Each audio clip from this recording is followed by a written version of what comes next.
তারেক রহমান তো আসলে কাগজে বাঘ। আপনারা কি মনে করেন তারেক রহমান অনেক কিছু? উনি কেন গণ অভ্যুত্থানের পরে দেশে আসলো না? উনি কার সাথে চুক্তি করে এসেছে? জনগণের সামনে ক্লিয়ার করুক। ওনাকে কে অধিকার দিচ্ছে আওয়ামী লীগের লোকদেরকে পুনর্বাসন করার জন্য? আওয়ামী লীগের যে সজীব ওয়াজেদ জয়, সে রাজনীতি করবে না করবে এটা জনগণ সিদ্ধান্ত নিবে। তাকে কে সিদ্ধান্ত নিতে বলেছে? আচ্ছা, আমার লাস্ট কোশ্চেন সেটা হচ্ছে যে তার ব্যাপারে আপনার কনফিডেন্সের জায়গাটা কোথায়? যে আওয়ামী লীগ রাজনীতি করতে পারবেন কিনা? যেটা জনগণ সিদ্ধান্ত নেয় তাহলে তো সমস্যা নাই। আচ্ছা, এমন অবস্থা লেভেল প্লেইং ফিল্ড কেমন দেখছেন? আর এই লেভেল প্লেইং ফিল্ড নাই, এটা হলো বিএনপি ফিল্ড। আমরা বিএনপি ফিল্ডে খেলতেছি, কতক্ষণ অ্যাটাক হই, মারা পড়ি, আবার উঠি, আবারই দাঁড়াই, কিন্তু তাদের সাথে আমরা যুদ্ধ থামাবো না। এটা অসম যুদ্ধ। সিম্প্যাথি পাওয়ার জন্য করছেন এবং এগুলো আসলে ইচ্ছাকৃত আপনার প্ল্যান। পাশাপাশি সরকারও সিম্প্যাথি পাইতে চাইলে তো তাহলে আমি রাস্তার মধ্যে শুয়ে থাকতাম। ওইসব সস্তা জিনিসের জন্য আমি না। আমি সিম্প্যাথি পাইতে চাইলে অনেক আগে নিতে পারতাম। আমি কাঠ ঘর পুড়িয়ে রাজনীতিতে এসেছি, আমি করতেছি।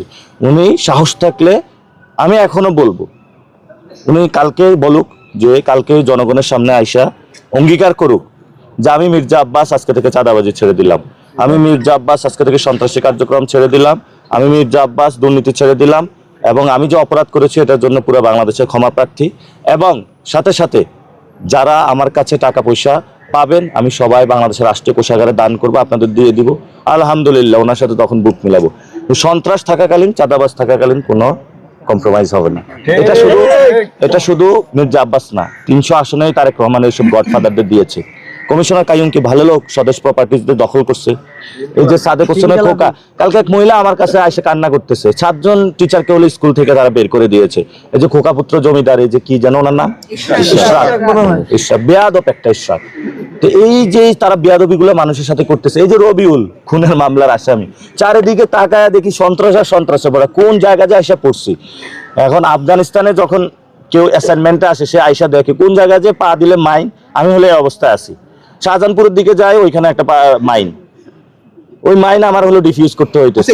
ধানমন্ডির দিকে আরেকটা মাইন, উত্তরার দিকে জাহাঙ্গীরকে লাগায় রাখছে, ঢাকা 20 একজনকে, সবগুলো তো দেখেন গডফাদার সন্ত্রাসী। এখন বলছে উনি প্ল্যান করে আসছে। কি প্ল্যান?